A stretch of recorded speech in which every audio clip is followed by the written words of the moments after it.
So before the reporters present their report, okay, I will be the one who will introduce the whole chapter or the whole unit 3.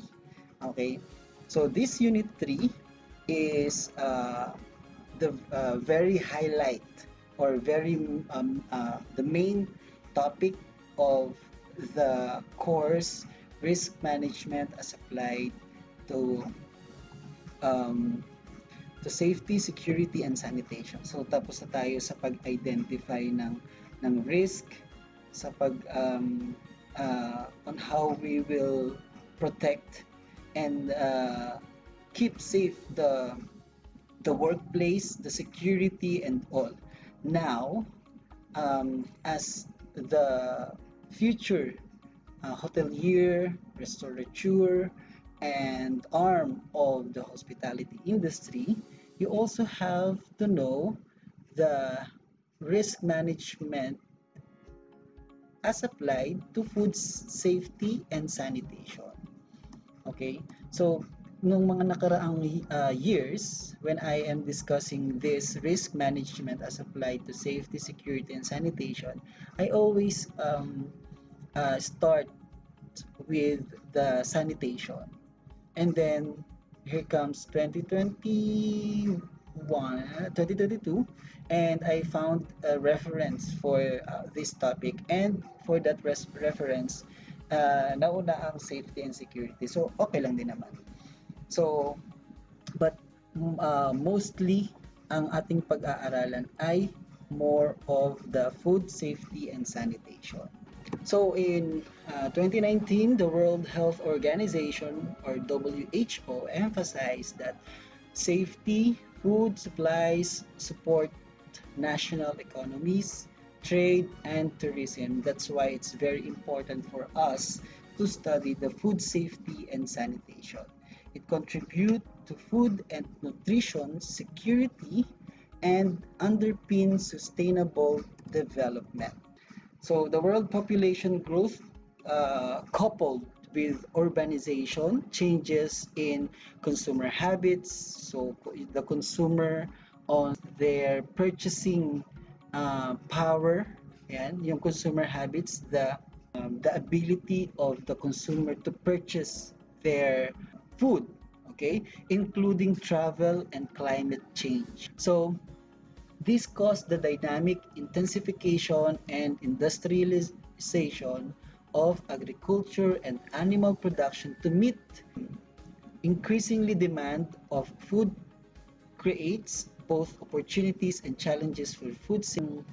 So the WHO established key factors on food safety, such as number 1, unsafe food containing harmful bacteria, viruses, parasites, and chemical substances causes more than 200 diseases ranging from diarrhea to cancer.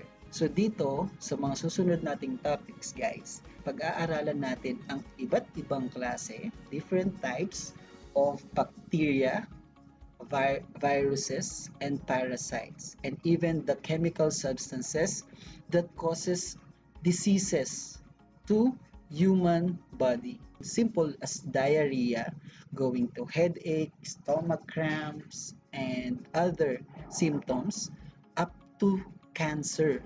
Kung sa mga nakaraan nating mga topic ay more of case studies na you have to analyze what to do in this kind of situations. Ngayon, we're more of memorizing the different bacteria, viruses, parasite, and all other things. Okay, next.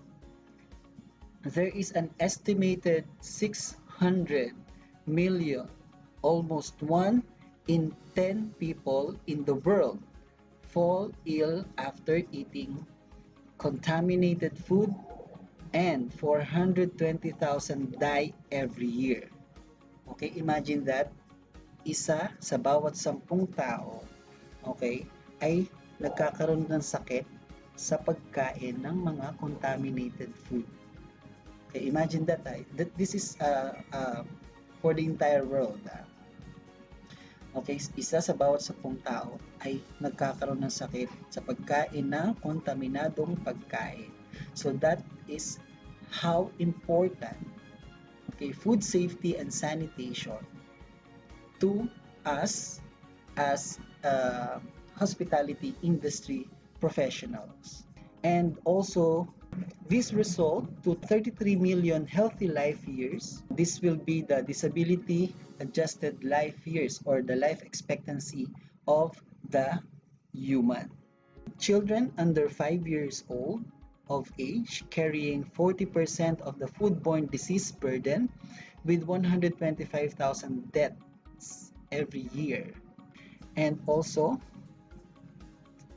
diarrhea diseases are the most common illness resulting from consumption of contaminated food, causing 550 million people to fall ill and 230,000 deaths every year. Kasi once na magkaroon ka ng diarrhea, it will result to dehydration and it can cause death to humans.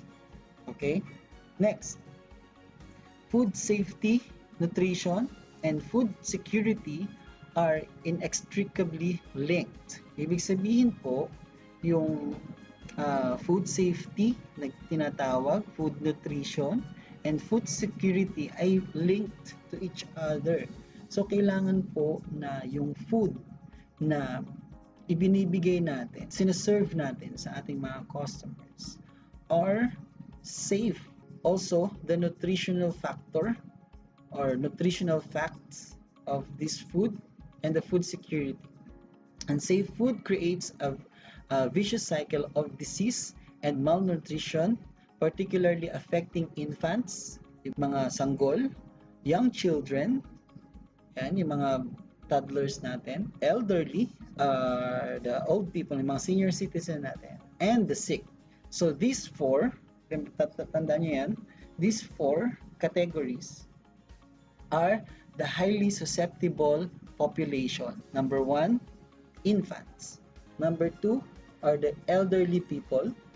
Number 3 are the pregnant women. Bakit kaya naging highly susceptible ang pregnant women? I will want to ask sa ating mga reporters and sa ating mga guests. And also sa mga sa ating mga viewers. Bakit kaya? Kasi po they are nagdadalang tao. Okay? Bakit? Anong reason? Pag nagdalang tao ka highly susceptible ka na. Susceptible. Our reporters, bakit naging highly susceptible ang mga pregnant women? Mas prone po kasi sila sa sakit. Bakit sila naging prone sa sakit?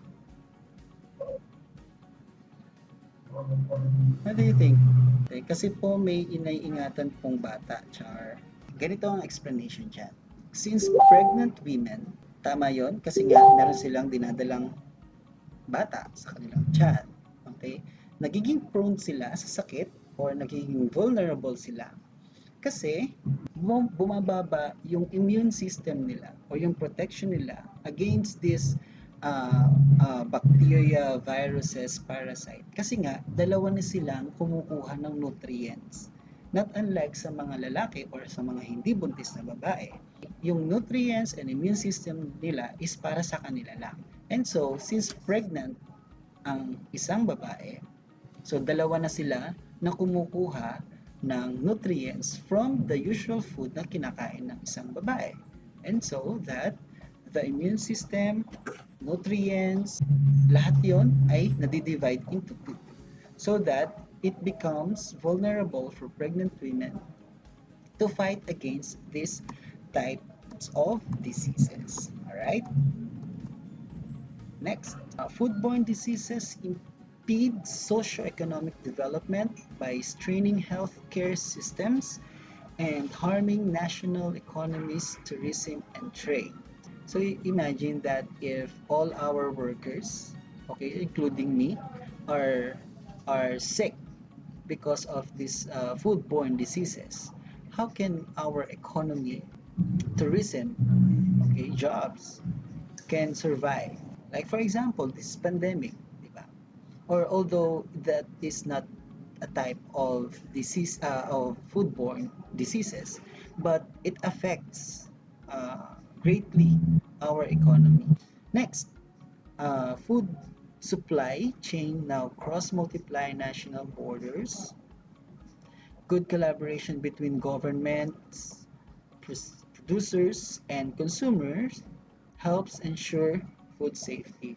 So implementing an effective hierarchical um, food safety management system is critical to production of safe food as shown in the figure that we're going to present. So the management systems based on the hazard analysis critical control point or HACCP. Okay, please take note of that. HACCP stands for hazard analysis and critical control points are the international standards as recognized by the Codex Alimentarius Commission or CIC, Codex Alimentarius Commission. The HACCP system built upon effectively designed and implemented prerequisite for food safety programs and focus on two key concepts, namely identifying significant food safety hazards and controlling these significant hazards. So these strategies to food safety are then governed. So HACCP system build upon effective, designed, and implemented prerequisite food safety programs and focus on two key concepts, namely identifying significant food safety hazards, that's one, and number two is controlling the significant hazards. So kailangan natin i-identify kung ano yung mga hazards and control it. And these strategies to food safety are then governed by internationally accepted food safety standards such as the CIC, the Codex Alimentarius Commission. Number two, the USA FDA or the United States of America Food and Drug Association Food Code of 2017, the Asia Pacific Economic Cooperation or APEC, and the national laws including Philippine Food Safety Act of 2013 and the Sanitation Code of the Philippines and among others. So from top, ibig sabihin, it covers everyone. For example, isang restaurant, ang magsisimula ng pag-check niyan are the relevant laws, codes, and standards such as Codex Alimentarius, Philippine Food Safety and Food Act of 2013, and Sanitation Code of the Philippines. So, ibig sabihin yung mga restaurants natin like Jollibee, McDonald's here in the Philippines, different restaurants. So, yung mga laws, na implementing laws natin dito sa Philippines, ang unang mag-check if they are following the standards. Okay? Next is the sanitation and hygiene practices. Okay? The prerequisite and prerequisite food safety programs or PRPs such as cleaning and sanitation, integrated pest controls. So that's number two. And number three is the HACCP or hazard analysis and critical control point. And lastly is the food safety management system or FSMS, the food safety management system. This is critical to the production of safe food. So this unit will cover modules on Philippine food safety framework alongside food safety hazards, prerequisite food safety programs, introduction to hazard analysis critical control points, and food safety management system. To formally start our discussion with the reporters. May I call Ms. Baldeo? So this is the group 3.1 that will discuss the module 1 of unit 3, the providing safe food and the Philippine food safety framework. So in this lesson, we will describe foodborne illness as a threat to food service industry. So, i-define natin what is foodborne illness or foodborne diseases. Okay? We will also discuss the main causes of foodborne illness, and also we will discuss the importance of food safety and sanitation in food enterprise, and also recognize the importance of food safety and sanitation as foundation of preventing foodborne illness and food service establishment, and discuss the Philippine Food Safety Framework and relevant internationally recognized food safety standards na dapat as a food handler. Ayan. So in the future kayo ay magiging food handler. If you want to be a food handler. So mostly yung mga may hilig magluto. So these are the food safety and sanitation na kailangan nyong malaman when you handle food. Okay? But first, so question, is it true or false that foodborne illness is any illness resulting from the consumption of contaminated food? True. True. True. Like cooking. All right. So that's correct. Okay. Foodborne illness is any illness resulting from the consumption of contaminated food. That's correct. True or false that the Republic Act 10611 works in the principles of achieving food safety to protect human life and health in the production and consumption of food and protect the consumer's interest through fair practices in food trade. Is it true or false? Gusto kong makarinig ng sagot from the guests. Is laot? Is it? What do you think? Mr. Hernandez, Benel. True, sir. True. Bakit? Sa tingin mo? Kasi sabi dun, sir, it is an act to strengthen the food safety regulatory system in the country. Okay. All right. That's correct. All right. So if you can proceed with the discussion. Module 1, Providing Safe Food and the Philippine Food Safety Framework. Next slide. Words to remember. Food means any substance, whether processed, semi-processed, or raw, which is intended for human consumption and includes drink, chewing gum, and any substance which has been used in the manufacture, preparation, or treatment of food. Food hygiene and sanitation comprises conditions and measures necessary for the production, processing, storage, and distribution of food designed to ensure a safe, sound, and wholesome product. Next slide.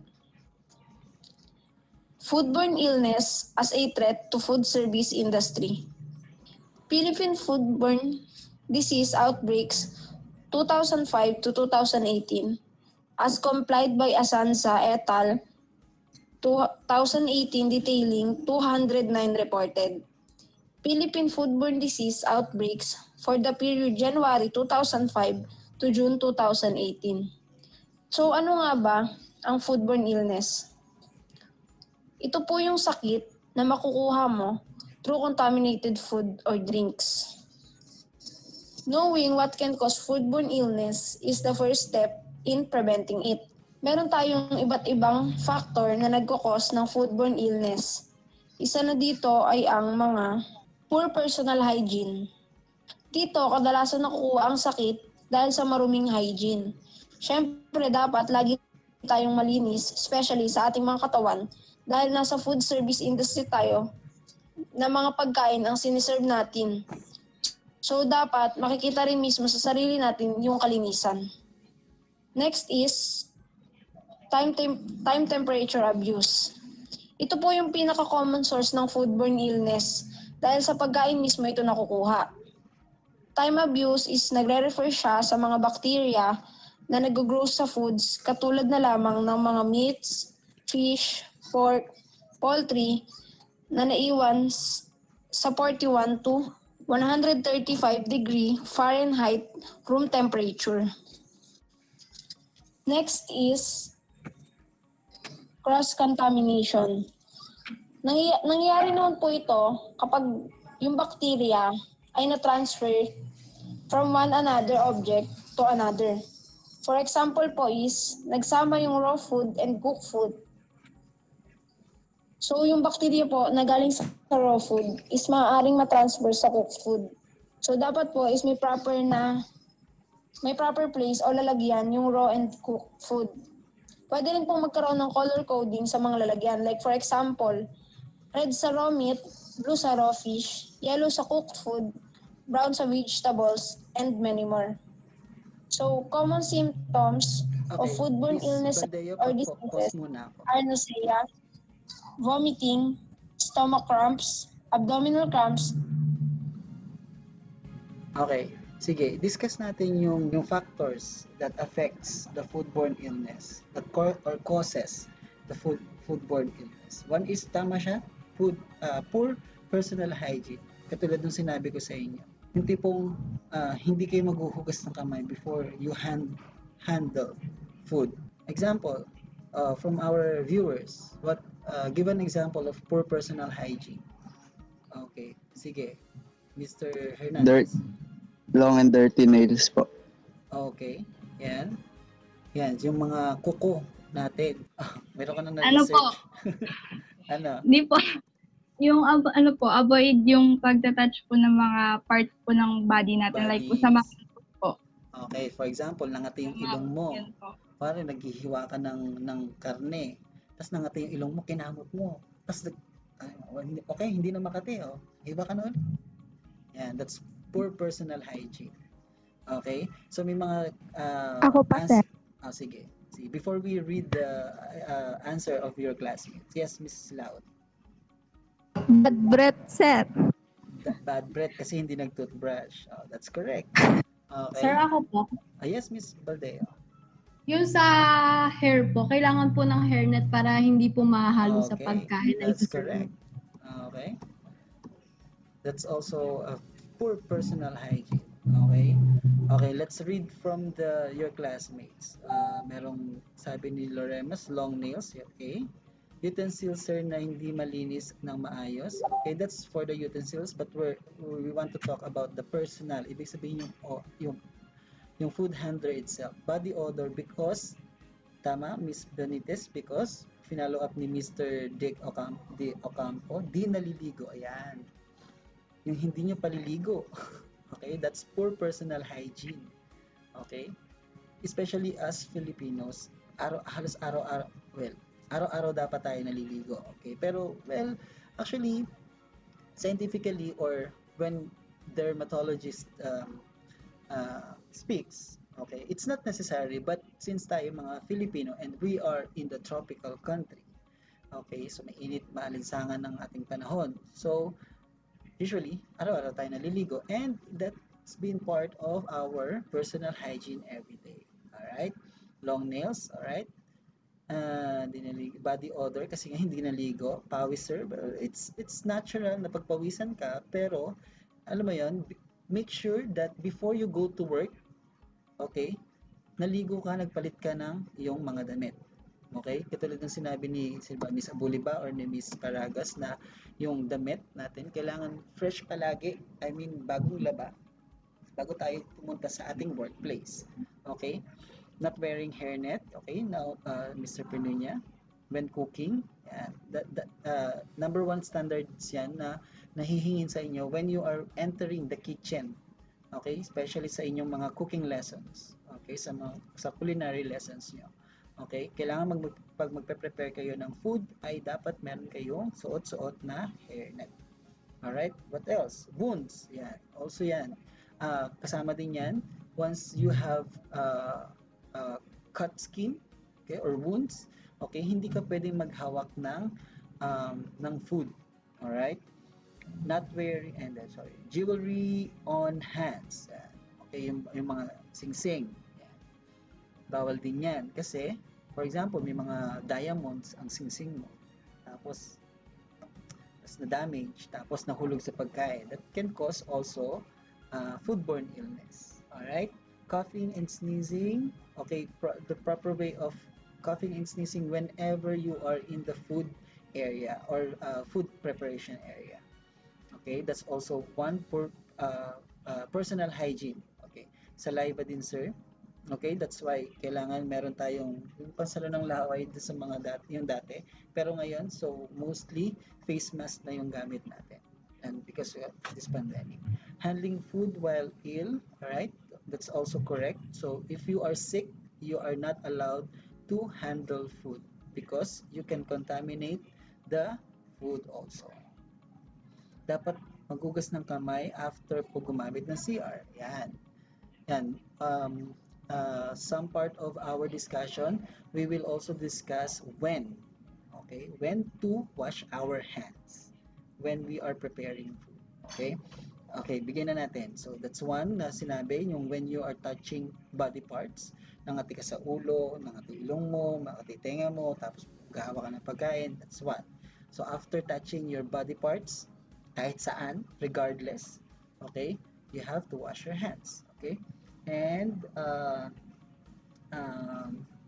when you came from the comfort room or nag-CR ka, okay, regardless kung ano ginawa mo sa CR, kailangan mag-hugas. Smoking, that's also one. Number 2, time temperature abuse. Kailan nagkakaroon ng time temperature abuse? At nagiging cause siya ng foodborne illness. How time and temperature abuse cause foodborne illness? Yeah, that's a question. Kapag malamig na, sir, yung food, nagkakaroon na ng bacteria. Okay, that's correct, pero mas i-correct pa natin yan, Mr. Pinonya. Ako, sir. Like example, yung temperature pag storage ng food. Okay, that's correct. Yes, Mr. Hernandez. Yung when cooking po, pag di po na yung certain temperature, And hindi napapatay lahat ng microorganisms po. Okay, that's correct. Let's start with the food preparation of the food. Kapag po yung pagkain natin, hindi natin in-store ng maayos. For example, karne, okay, meat, chicken, fish, pork, or beef. Okay? Kapag sa tingin nyo, alin na mas magtatagal na karne? Yung nasa room temperature or yung nasa fridge or yung nasa freezer? Mas magtatagal. Nasa freezer, nasa fridge po. Okay? Okay, so pinaka mas magtatagal kapag nasa freezer siya. Okay? Kasi mas mapapabagal ng freezer ang pagdami ng microorganism. Pag nasa fridge, mas mapoprolong niya yung freshness ng food or ng meat. Kapag nasa room temperature, mas mabilis siyang masisira. Okay, kasi wala siyang, naka-expose siya sa air, sa microorganism, at mas mabilis dadami ang microorganism in that specific food. And so, lahat ng pagkain natin, if not all, may presence ng microorganism dyan. Now, if we will store it, if we will abuse its time and temperature, maaga siyang masisira. So, kapag nasa room temperature siya, mas mabilis dadami ang bacteria, mas mabilis masisira. Kapag nasa fridge or nasa chiller, okay, nasa refrigerator, mas mapaprolong natin yung freshness. Pag nilagay naman natin siya sa freezer, mas mapapabagal natin. If not, mamamatay yung mga bacteria present doon sa food na yon. Okay, so and cross-contamination, tama din yung sinabi ni si Miss Irish. Okay, sinabi niya cross-contamination is the transfer of microorganism from one place or one to another. And best example dyan is the transfer of microorganism or contamination of food from ready-to-eat food and raw food. Yung raw food, maraming bacteria yan. Okay, present ang maraming bacteria dyan. And it shouldn't be na pagtatabihin mo ang raw food to ready-to-eat food. So, yan. Ito na, nabanggit na niya kanina ng reporter, ang common symptoms like uh, um, of foodborne illness and diseases like nausea, vomiting, stomach cramps, abdominal cramps, dizziness, and diarrhea. Alright? Okay, so kanina, nabanggit natin yung 4 highly susceptible population natin. So, this group are, number 1, well, kanina yung young children or yung nauna natin. Okay? The pregnant women, young children, the older adults, and people with immune system weakened from medical conditions such as diabetes, liver disease, kidney disease, HIV, and AIDS.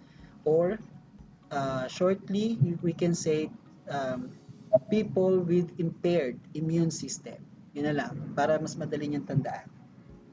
So again, the highly susceptible populations, for sure, very familiar kayo dyan kasi these people also are the people that are yung mga may highly constrained or hindi madalas binabanggit during COVID or during pandemic na hindi sila pwedeng lumabas, diba? Yung mga bata, yung mga matatanda, yung mga buntis, at yung may mga pre-existing condition.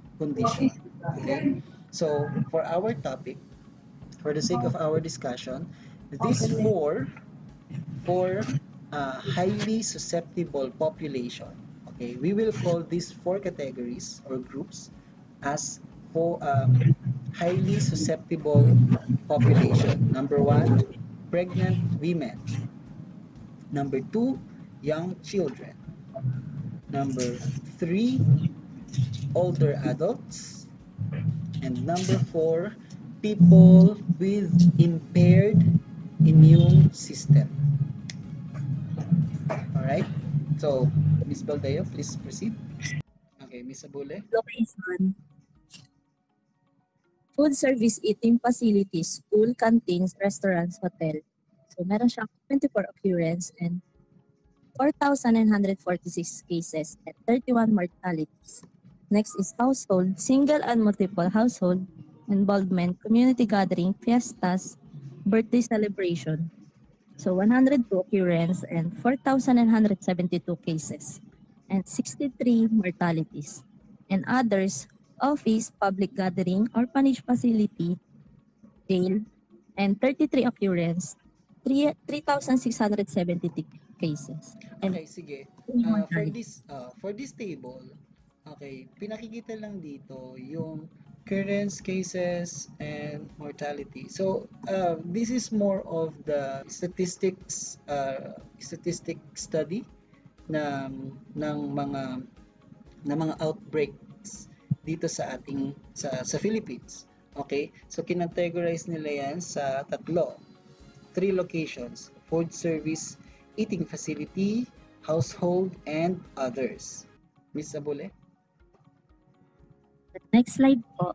Further, in the 13,577 morbidity cases recorded, the 209 documented outbreaks that occurred in the past 13 years, table 3.2, 87.97% or 11,956 cases have no identified causative agents. The table 3.2 ranking of causative agents of foodborne poisoning in the Philippines based on the recorded cases from 2005 to June 2018 and equal to 13,591 out of 209 outbreaks. So in microbiological food poisoning, so first is unknown. So ito nga yung cases have no identified causative agent with 11,956 cases at 87.97%. So next is Salmonella spp. So commonly cause mo nito is foodborne illness na makukuha natin by consuming contaminated food product. So yung mga hilaw na pagkain like meat, beef, eggs, and pwede rin sa fruits and vegetable. At pwede mo rin itong makuha by handling pets, particularly of some birds and reptiles po. Meron siyang 335 cases and 2.46%. So Salmonella enteriditis, Infection cause po nito ay eating raw or undercooked meat, poultry, eggs, or egg product. So, meron siyang symptoms na high fever. So, cases is 112 and 0.82%. So, Henipavirus, infection caused by severe illness of human and horses. So, meron po siyang dalawang types. Ito yung HEV. Meaning nito is Hendra virus. Transmitted po siya through direct contact with infected horse or body fluids.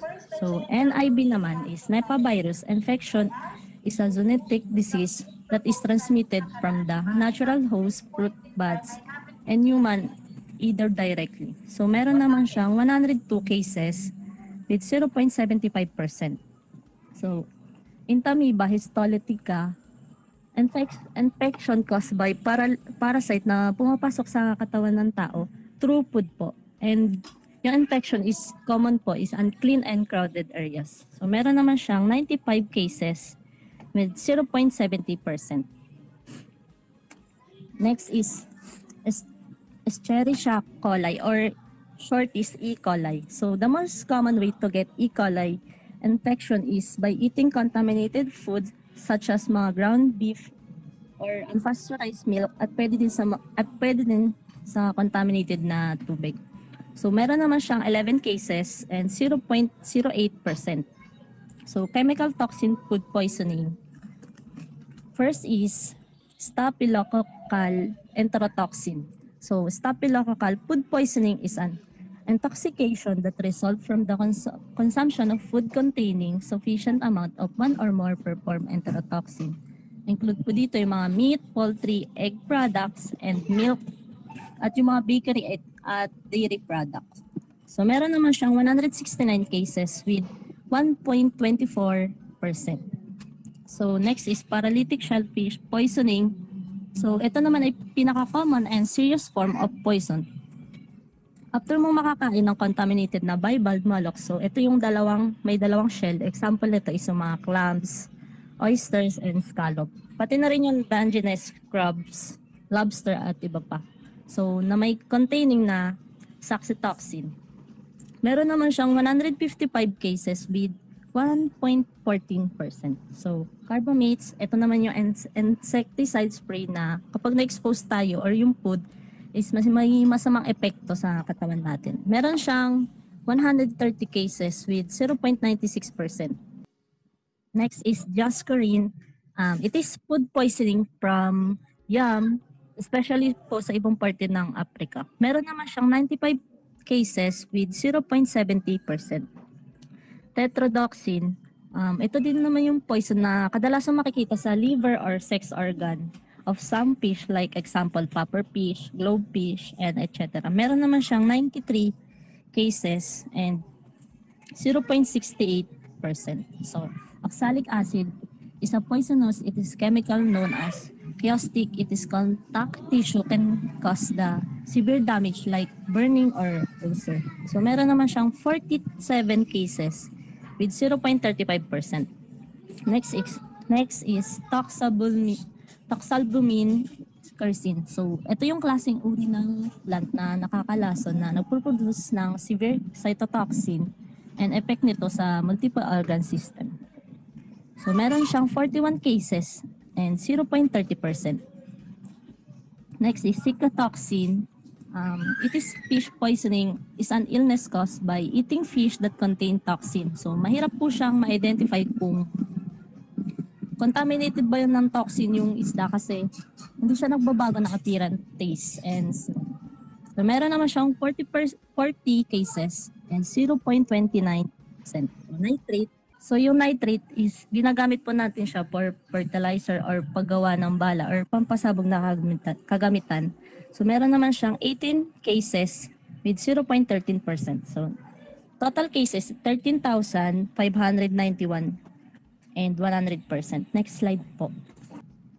The importance of food safety sanitation implementation in any food enterprise cannot be denied at it encompasses the following dimension. So, napakahalaga nga po na magkaroon tayo ng food safety and sanitation para makaiwas sa mga posibleng disease na pwede magkaroon tayo. So first is ethics. As a primary goal of food safety and sanitation is to protect human lives and public health. So isa nga po sa pinaka-goal nila is yung mapangalagaan ang buhay ng maraming tao, lalong-lalo na po sa pagkain. Legal, as required by law, food enterprise need to comply with applicable law and regulation. So kinakailangan po ng mga business or small owner na sumunod sa pagkakaroon ng safety and sanitation, especially na po sa food para sa safety ng mga customer. So economics, aside from possible loss of lives, food enterprise can be affected through customer loss and insurance premiums among others. So example ko po dito is yung milk tea po way back 2013. So yung milk tea po na na-serve ay contaminated po siya ng E. coli and salmonella. At hindi po alam ng owner at sinerve po ito sa 50 customer. Then yung 50 customer po ay nakaranas po sila ng pananakit ng tiyan. Tapos yung isa po doon ay namatay. So malaking ang naging epekto nito sa owner, hindi lang po pati sa kanya, pati na po sa ibang branch ng milk tea. Kasi isipin na po ng tao na posibleng mangyari din ito sa kanila. Kaya po medyo humina yung milk tea noon. So ngayon po is unti-unti na po ulit ito nabuboom. Yun lang po. Next reporter, Mr. Dalton. Okay, the Philippine Food Safety Framework. As summarized by Food and Fertilizer Technology Center in 2014, in August 23, 2013, President Benigno Aquino III signed into law the Republic Act number 10611, otherwise known as the Food Safety Act of 2013. The law primarily aims to strengthen the food safety regulatory system in the country. So our very own president po, which is President Benigno Aquino III, implemented the law Republic Act number 10611, also known as Safety Food Act. So ang batas po na ito ay aim po dito ang mapagtibay ang food safety regulatory system ng bansa po. And also po, to protect the consumer's health po and facilitate market access of local foods and foods product and other purposes din po. So meron po tatlong objectives po ang Food Safety Act na po na ito. Una po is to protect the public from foodborne po and waterborne illness and unsanitary and unwholesome misbranded adult foods po, and enhance industry and consumer confidence in the food regulatory po. Table 3.3, Farm and Aquacultural as components of the Philippine Food Safety Framework. So in this table po, nahati po siya sa tatlo po. Ang una po is ang area of concerns, pangalawa po ang subcomponents and regulatory tools. Ang pangatlo naman po ay ang responsible office po. Sa areas of concern po, dito po animal and animal products. Under po dito ang meat and meat products po. So pag sabi po natin meat, meron po tayong iba't ibang klase ng meat po. Meron tayong red meat, kung saan nandito po yung beef, goat, lamb. Meron dito po tayong poultry, dito po yung chicken and turkey. Sa pork naman po, meron tayong pig's meat po. And meron din po tayong seafood. Dito po yung fish, crabs, tsaka lobster din po. Sa subcomponents and regulatory tool naman po ng meat is dito po yung meat inspection po. Under po dito yung SPS po. What Then is po natin SPS? sanitary and phytosanitary measures po. Ang aim po ito po ay magme-maintain po ng sovereign rights po ng any government po to provide the level of health protection po. And also po to ensure that these sovereign rights po are not misused for protectionist purposes po. Next po is the Codex po. Codex is a collection of international recognized standards po, codes of practices, guidelines, and other recommendation na pinablish po ng Food and Agriculture Organization po. Related po dito yung food production, food labeling, and food safety po. The next po is ang GAP. Ang ibig sabihin po is Good Agricultural Practice. ito po ay isang certification system for agriculture po, specifying procedures na implemented po to create food for consumers using the sustainable methods po. Next po is ang HACCP po. Tulad po ng sabi sir, ang meaning po nito is Hazard Analysis of Critical Control Points. Guys, it's hazard analysis critical control points. It is a system which provides the framework for monitoring the total food system po, from harvesting po to consumption. Under po dito din po ang laboratory testing po. Kung sabi ng laboratory testing po, it is a process po na realize sa scientific analysis para ma-identify po ang mga problema po natin sa mga food products po. Accreditation and in technical assistance po. So, kung sabi po natin accreditation po, it enables to demonstrate the corporates po their commitment to the highest level of duty of care. Sa po, a responsible officer po ng meat po. Dito po yung National Meat Inspection Board created by Republic Act 9296, chaired by Department of Agriculture Secretary and Highway Department of Health po. Okay, so for this one, for table 3.3, so we have areas of concern, subcomponents and regulatory tool, and responsible offices. So dito lang, ina-explain lang dito. For example, is the area of concern for animal and animal food products. Meron tayong mga regulatory tools, okay, nas mga sinusunod, yung mga regulation, standards, okay. So for meat inspection, we have SPS, Codex. What is GAP, Mr. Kanta? GAP po, Good Agricultural Practices po. Okay. Yan. So ibig sabihin, anong responsible dito na offices? Yung ano po, ang DOH po. Sa GAP? Or Department Agriculture po. Department of Agriculture.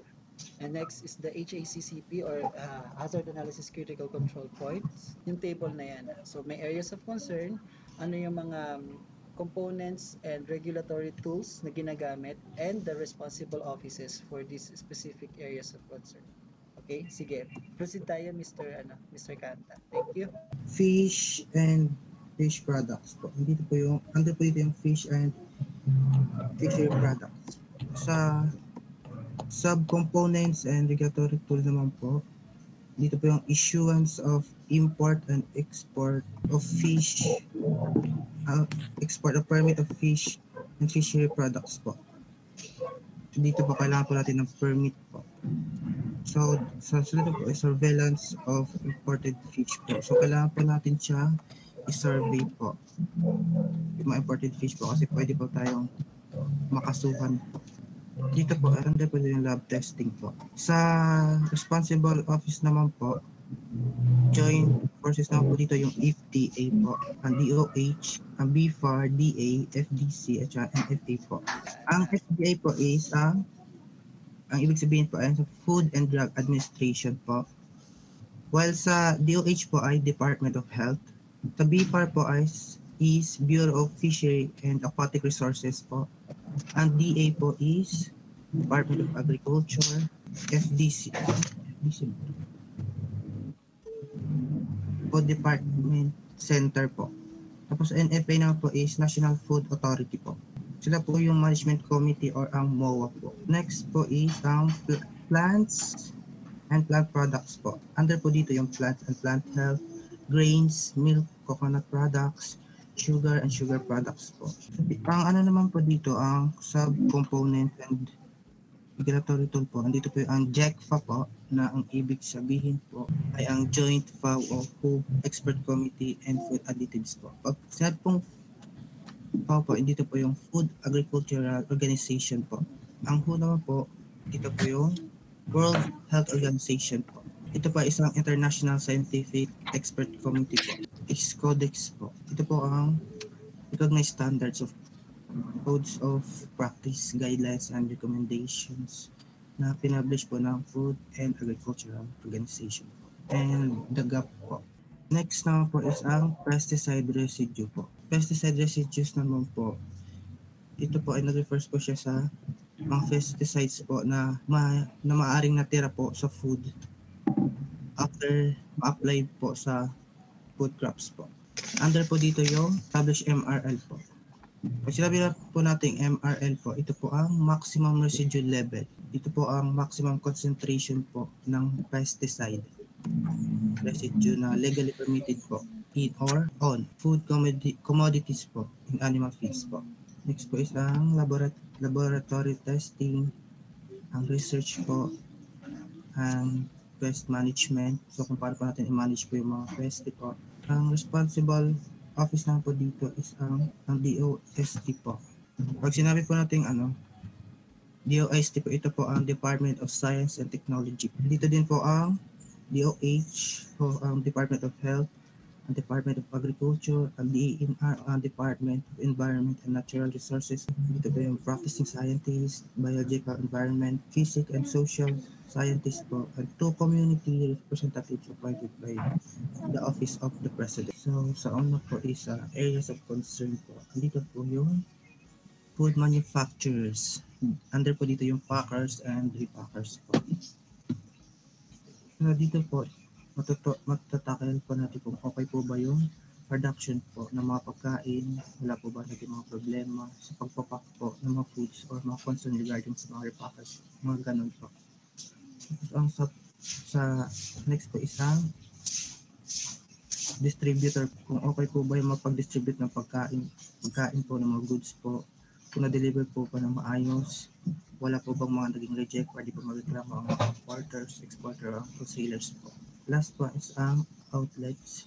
Dito po i-deliver yung mga product na ibebenta po sa merkado like grocery store, supermarket, and minimal po. So subcomponents po, andito po ulit yung GMP po. Ito po ang Good Manufacturing Practice. Dito po ang JECFA, ang Codex po. And under po dito yung mga quality control, laboratory testing po, mga licensing and inspection, mga product registration, post-marketing, surveillance, advertisement and promotion control po, enforcement of and compliance and stakeholder information dissemination. So ang responsible office lang po dito is ang FDA po, or ang Food Drug Administration. Alright, next. This describes the relevant Philippine government offices and its regulatory tools for food industry to include processing and distribution of components of the Philippine Food Safety Framework. Okay? And also, so from meat, animal and animal products, to fish and fish products, to plants and plant products. Yan, diniscuss na ating reporter yung mga subcomponents and regulatory tools. Okay, so shall we proceed to the next topic? Table 3.5 describes the relevant Philippine government offices and its regulatory tools for food service as component of the Philippine Food Safety Framework. Food services as component of Philippine Food Safety Framework. So dito po, yung areas of concern po is restaurants, caterers, including sea and air vessels, seaport, and airport caterers, and street foods. Then sa subcomponents and regulatory tool po, regulation and implementing rules and regulations on food sanitation or Presidential Decree 856. Or in other word po, that is called Code on Sanitation. Code on Sanitation is the improvement of the way of the Filipinos by directing public health services towards the protection and promotion of the health of the people. Then sa responsible offices po, NCPDC or CHD or the Center for Health Development is an instrument of health sector reform agenda implementations that monitor and evaluate the effectiveness and equity of the health system. BQIHS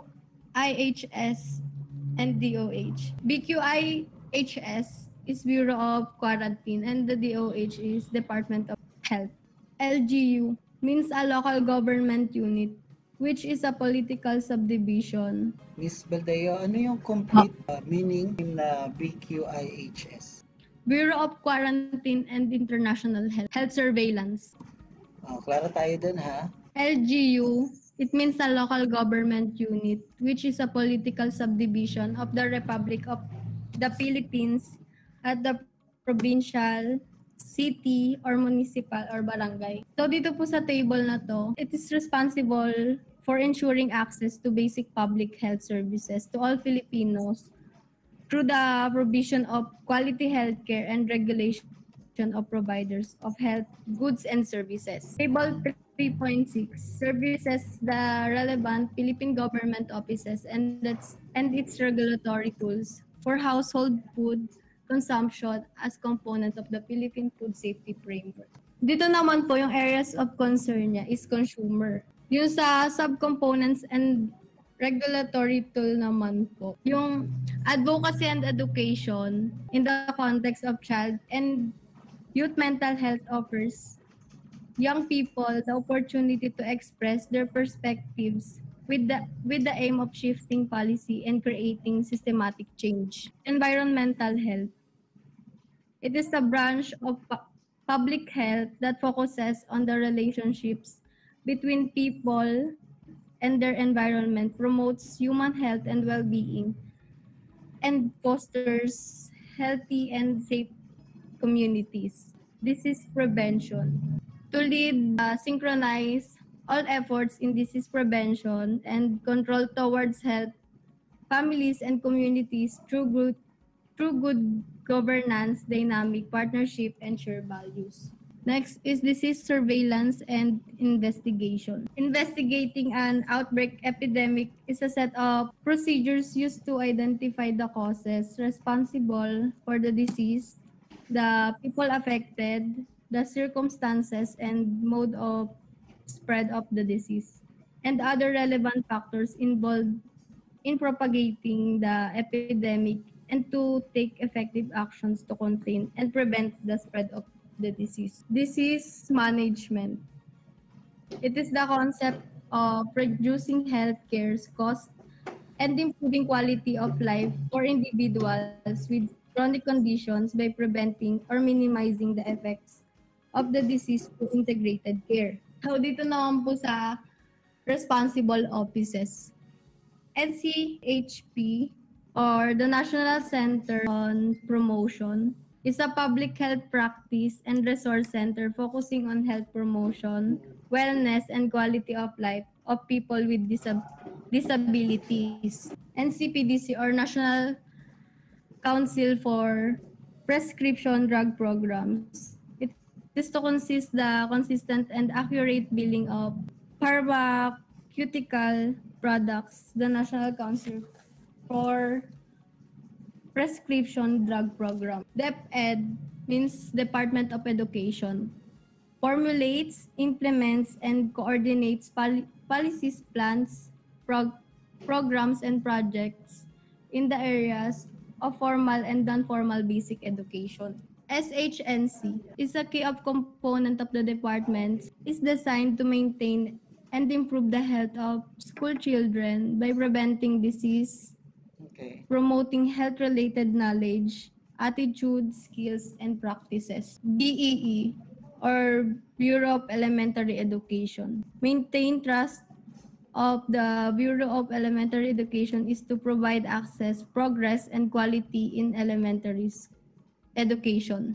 BSE or the Bureau of Secondary Education recommends policies and standards for secondary education, is the implementing agency for SEDIP. TESDA is mandated to approve skill standards and tests, develop an accreditation system for institutions involved in the middle level manpower development, fund programs, and project for technical education and skills development and assist trainers training programs. CHED or CHED, the Commission on Higher Education in the Philippine government's agency in charge with promoting relevant and quality higher education, ensuring access to quality higher education, advancement of learning and research, development of responsible and effective leadership, education on high-level professionals, and enrichment of historical and cultural heritage. So yung responsible offices po, responsibility po nila yung transaction contemplated by the cooperative agreements and as to any other entity. International recognized food safety guidelines and standards. First is Codex Alimentarius. International food standards, guidelines, and codes of practice contribute to the safety, quality, and fairness of this international food trade. So dito po, sinasanay or sinusuri nila ng maayos yung kalidad po ng pagkain para po maprotektahan yung kalusugan ng customer. The International Commission on Microbiological Specifications for Food, or ICMSF. The commission was formed in 1962 through the action of the International Committee on Food Microbiology and Hygiene, a committee of the International Union of Microbiological Societies, or IUMS. So dito po sa number 2, ito po yung lokal, estado, and federal regulators, FDA Food Code bilang isang modelo upang bumuo po ng update sa kanilang sariling mga patakaran at sa kaligtasan po ng pagkain. 3 is the United States of America. Food and Drug Administration Food Code, or US FDA Food Code. The US Food and Drug Administration, or FDA, publishes the Food Code, a model that assists food control jurisdictions at all levels of government by providing them with scientifically sound technical and legal basis for regulating the retail and food service segment of the industry, or restaurant and grocery stores and institutions such as nursing homes. Buo-buo po sila ng patakaran para po mapanatiling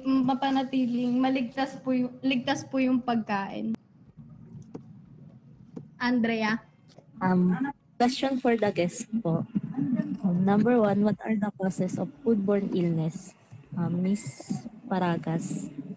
So, cause ng foodborne illness is yung mga contaminated food, mga beverage na, kasi most on talaga is nakastock lang sila, and yung mga fresh na mga meat. Tapos yung mga fish, chicken na nadadapuan ng mga lango, di ba sa mga bangketa is ganun talaga yung sa palengke. Tapos, hindi sila na-check, yung mga gulay is hindi na-check kapag may damage ba ng uod or something. And nagdudulot to ng sakit na maaaring makahawa sa mga foods. Kaya maraming iba't ibang uri ng mga sakit na nagdadala ng pagkain. Ganun din, syempre, it can cause ng foodborne disease na pwedeng infections na galing sa mga bacteria and parasites. So, tama po yun. Ito po, what is the importance of food safety and sanitation in food and sa guest po, Ms. Laot. Sige. The importance of food safety and sanitation in food enterprise is always check the menu that we suggest in our customer, and syempre always make sure na malinis lahat ng mga ginagamit natin sa pagluluto and nakasanitize ng maayos and may proper hygiene. Yun po. Tama po. Number 3, how can you prevent foodborne illnesses?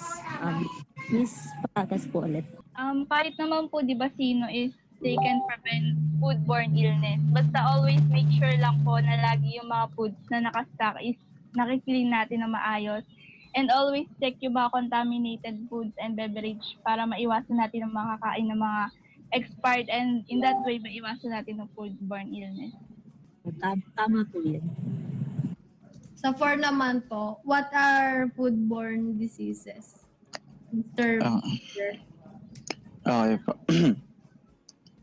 Before natin pag-usapan what foodborne disease is, differentiate muna natin yung disease sa illnesses kasi meron pong major difference sa dalawang yun. To be simple, yung disease is something that needs to be cured like injury, infection, toxic exposure, etc. And yung illness naman is something that to be managed like feelings of pain, discomfort, and distress.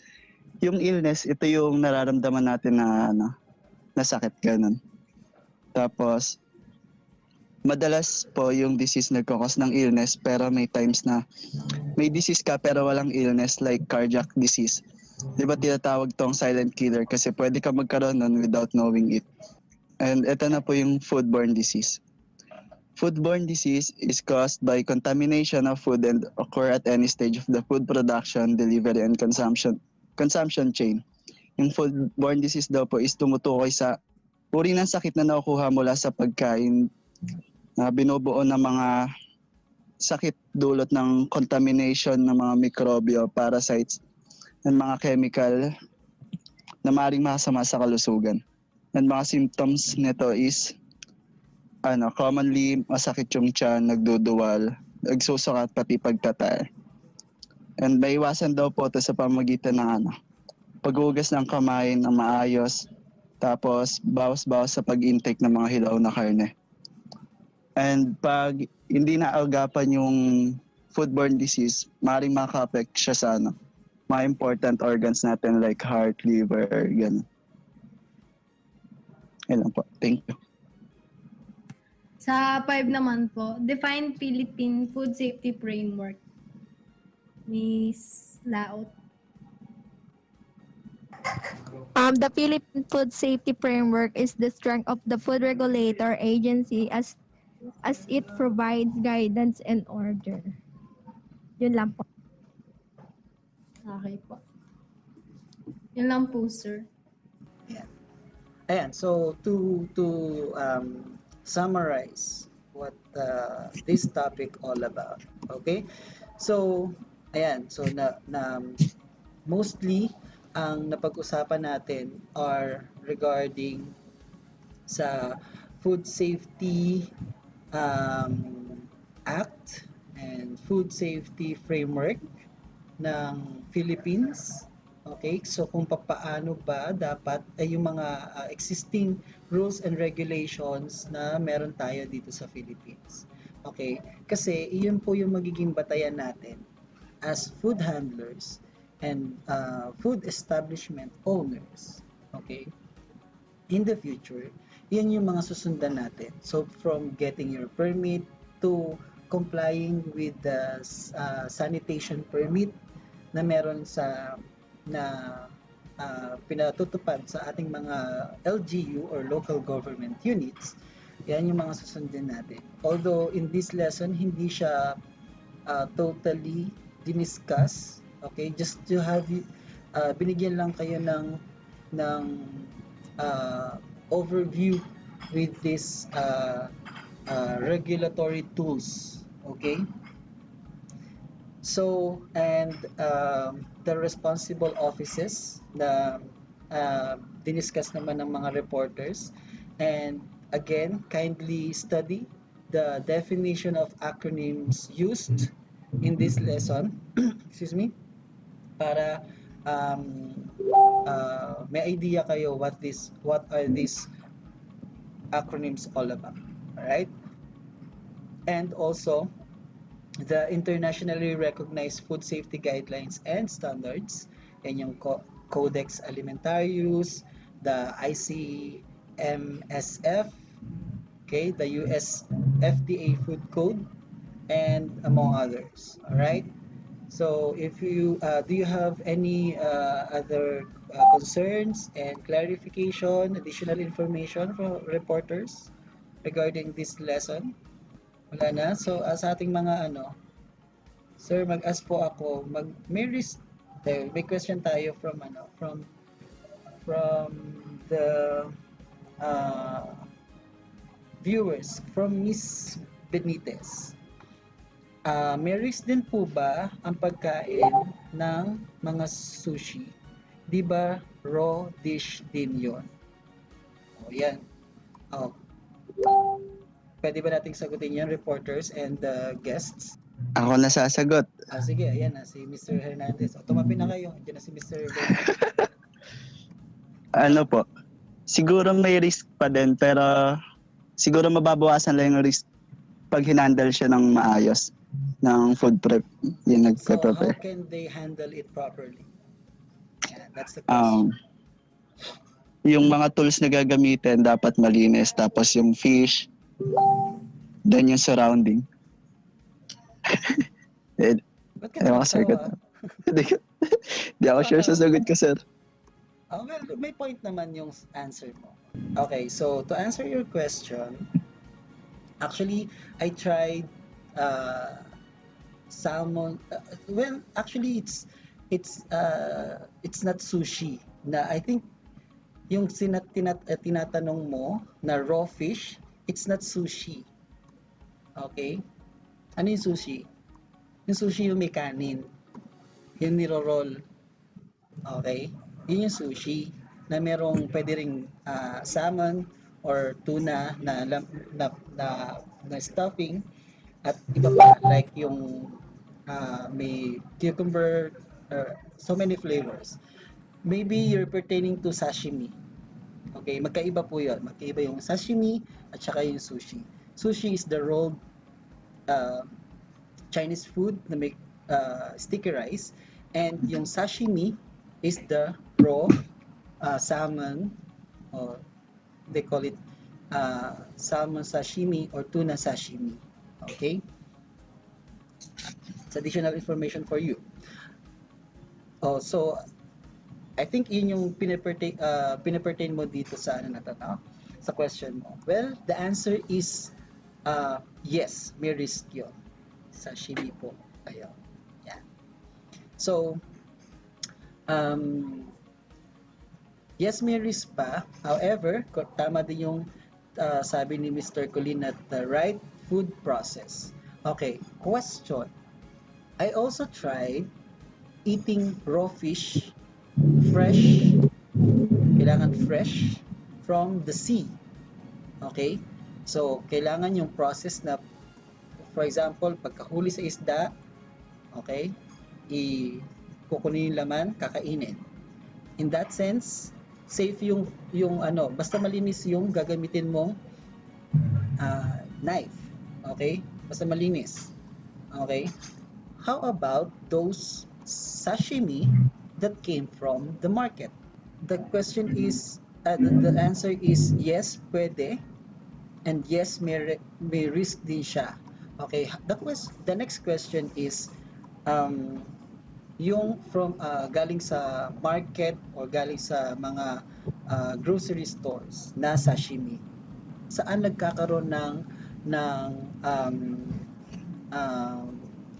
cause ng foodborne illness or diseases when you eat from the market or from products from the market when it comes to this raw fish or sashimi? Siguro, sir, may kinalaman yung temperature po. Okay, that's correct. So, kailangan properly stored yung ating sashimi. Hindi siya yung raw na nga siya, tapos hindi pa tama yung temperature. Kaya din tayo, we're going back to the time and temperature abuse na tinatawag. Any other question? Okay, sige, bibigyan ko na rin kayo ng idea. Sa time and temperature kasi, automatic, yan, once ang food natin ma-expose sa mga microorganisms through time, there is a chance, big chance, na yung microorganism mag-duplicate and mag-multiply. Okay, and so, the food will become unsafe to consume. Alright? And so, kailangan tama yung temperature natin na yung storage. ng ating mga pagkain. Any question? Any other question? Concern? Clarification? Okay, so if you don't have any question or concern, thank you so much for attending my class and for listening to the reporters. So kung meron pa kayong concern or questions, i-chat nyo na lang dun sa ating GC. Okay? Thank you so much, guys. See you again. See you next week sa ating midterm examination. Okay? Reporters, you can leave the meeting room now. Thank you so much. Thank you po. Have a nice Thank you day. po. Bye. Shoutout sa Thank baby you, ni sir. Dakles. Shoutout sa baby ni Dakles. Gog. Baby ni Douglas. Wrong send, Tingin kay sir. Cesar sa GC. Sa GC Wrong send natin. malala, sir. Sa GC natin. Apo, sir. Opo. Ba't hindi ko nakita? Babasahin ko lang. Auto remove. Baby. Baby, may klase na po kami. Sana. So, bablock ko talaga to. LF baby boy. May klase na kami. Alright, thank you. Bye-bye. Thank you guys. Bye-bye.